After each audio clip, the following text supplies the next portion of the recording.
అవకాశం కూడా ఉంటుంది. ఇప్పుడు టెంపుల్ టూరిజంకు సంబంధించిన మేము కార్యక్రమాలు ఒక పక్క చేపడుతూనే ఇకో టూరిజం పాలసీ మీద కూడా సీఎం గారు చాలా సీరియస్గా ఒక మీటింగ్ పెట్టి చెప్పారు. చెప్పిన దాని వెంటనే మేము ఇకో టూరిజం పాలసీ కూడా ఒకటి డెవలప్ చేయడం జరిగింది. దాని మీద చాలా డిస్కషన్స్ వివిధ ఎక్స్పర్ట్స్ తోటి తీసుకున్నాము. తీసుకున్న తర్వాత అది ఏ విధంగా ముందుకు పోవాలి అని చెప్పి ఆలోచించినప్పుడు ఎక్కడ ఇకో టూరిజం డెవలప్ చేసినా కూడా అడవిని కానీ, అడవిలో ఉన్నటువంటి జంతువులను కానీ, అడవి చుట్టుపక్కల ఉండేటువంటి మరి అంటే తెగలు ఉంటారు, వాళ్ళు గిరిజనులు ఉంటారు, రకరకాల తెగ జాతులు ఉంటారు. వాళ్ళ మనుగడకు కూడా ముప్పు జరగకుండా అక్కడ మనం ఇకో టూరిజంని డెవలప్ చేయాలి. చేసి ఒక ఆహ్లాదకరమైన వాతావరణంలో ప్రజలు వచ్చి వాళ్ళకు హాలిడే స్పెండ్ చేసుకొని వెళ్ళే విధంగా అక్కడ అన్ని సౌకర్యాలు కూడా ఏర్పాటు చేసి అక్కడి వాళ్ళకే పని కల్పించే విధంగా, బయట వాళ్ళని ఎవరిని ఎంటర్టైన్ చేయకుండా అక్కడ వాళ్ళకు ఉన్నటువంటి వాళ్ళ కుల వృత్తులు ఉంటాయి, లేకపోతే వాళ్ళకు కొన్ని స్పెషలైజేషన్స్ ఉంటాయి. కొంతమంది కొన్ని కుట్లు ఉంటాయి, అల్లికలు ఉంటాయి, కొన్ని బుట్టలు తయారు చేస్తారు. అట్లా ఆ విధంగా ఉన్నటువంటి తెగలు అక్కడ ఉంటాయి. వాళ్ళనే మనము అక్కడే ఎంకరేజ్ చేసి వాళ్ళతోటే ఆ ఈకో టూరిజం ఎక్కడైతే మనం స్పాట్ను గుర్తిస్తామో అక్కడ వాళ్ళ ద్వారా షాపింగ్ కాంప్లెక్స్ పెట్టి వాళ్లకు జీవనోపాధి కల్పించే విధంగా అక్కడ గైడ్స్ కానీ ఇంకెవరైనా పనులు అవసరం ఉన్నా కూడా అక్కడ వాళ్ళ కుటుంబాలకు సంబంధించిన వాళ్ళనే మేము సెలెక్ట్ చేసి అక్కడ వాళ్ళను అపాయింట్ చేయాలనేది. అదేవిధంగా వచ్చిన అక్కడ బ్యాటరీ కార్స్ వాడాలి, లోపలి వరకు కూడా మన వెహికల్స్ తీసుకుపోకుండా ఉండాలి. ప్లస్ వచ్చిన ప్రతి మనిషితోటి కూడా ఒక మొక్క నాటించాలి.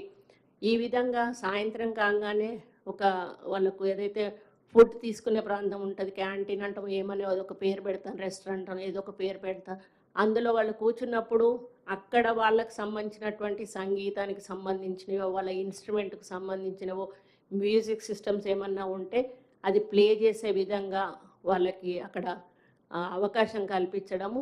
ఈ విధంగా చాలా రకాలుగా మేము డిస్కస్ చేసిన తర్వాత ఈకో టూరిజం పాలసీకి కొన్ని గైడ్లైన్స్ పెట్టి చాలా ఉన్నాయి, చెప్పడానికి చాలా సమయం పడుతుంది. కాబట్టి అదంతా ఫైనల్ చేసి మేము సీఎం గారిని నోటీస్కు కూడా పంపించి జీవో తీసి పంపించడం జరిగింది. వీలైనంత త్వరలో మనకు ఏవైతే టెంపుల్ అండ్ ఇకో రెండు కలిపి కూడా ఒక లిస్ట్ లాగా అంటే సర్క్యూట్ లాగా తయారు చేసి చేస్తే బాగుంటుంది.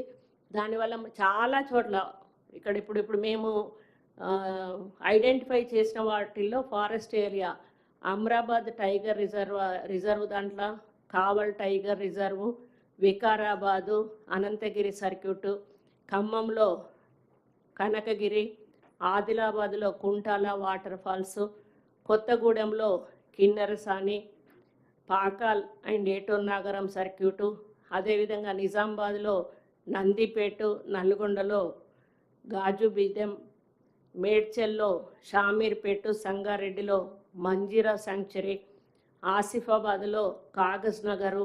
ఈ విధంగా ఇప్పటికీ ఫస్ట్ స్పెల్లో ఇవన్నీ కూడా మేము సెలెక్ట్ చేయడం జరిగింది.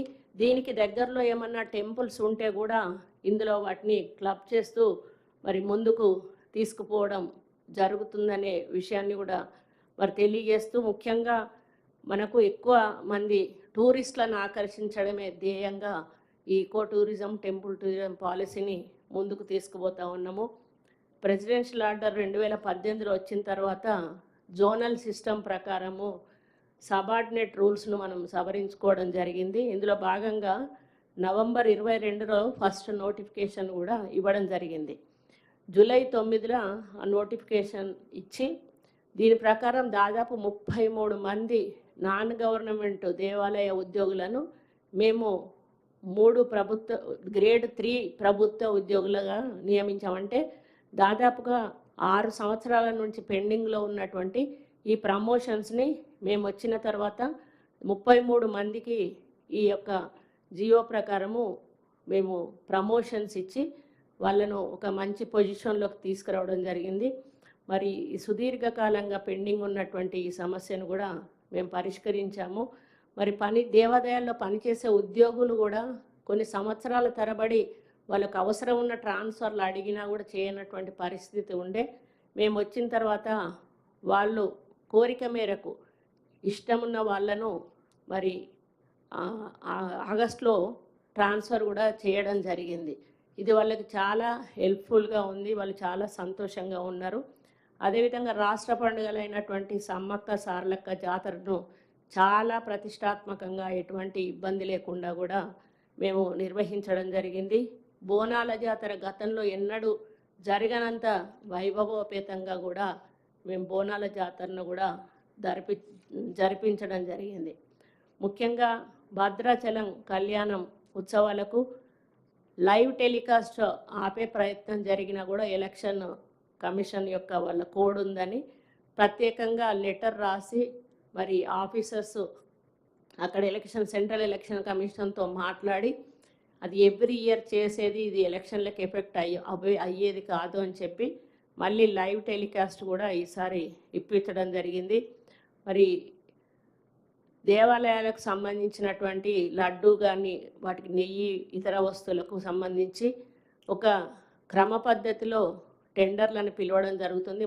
మొన్నే ఆ టెండర్ పాలసీని కూడా మేము ఫైనల్ చేయడం జరిగింది. దాదాపు 34,092 ఎకరాల దేవాదాయ భూములన్నిటికీ కూడా జియో ట్యాగింగ్ చేయడం జరిగింది. 57% దేవాదాయ భూములను ధరణిలో కూడా నిక్షిప్తం చేయడం జరిగింది. దేవాదాయ భూములు ఇతరులు రిజిస్ట్రేషన్ చేసుకోవడానికి వీలు కాకుండా చర్యలు కూడా తీసుకోవడం జరిగింది. భూముల వివరాలను తెలుపుతూ స్టేట్ గెజెట్ నోటిఫికేషన్ కూడా ఇవ్వడం జరుగుతుంది. ఎందుకంటే ఎవరు మళ్ళీ ఆ ల్యాండ్లో అమ్మినా కొన్నా ఇబ్బందులు ఎదురవుతాయని తెలియజేయడానికి దాదాపు ఇవి 4 జిల్లాల్లో కూడా మేము పూర్తి చేయడం జరిగింది. మొదటి దశలో 231 ఎకరాల దేవాదాయ భూముల్లో సోలార్ పవర్ ప్లాంట్ ఏర్పాటు చేసేందుకు మేము చర్యలు తీసుకుంటా ఉన్నాము.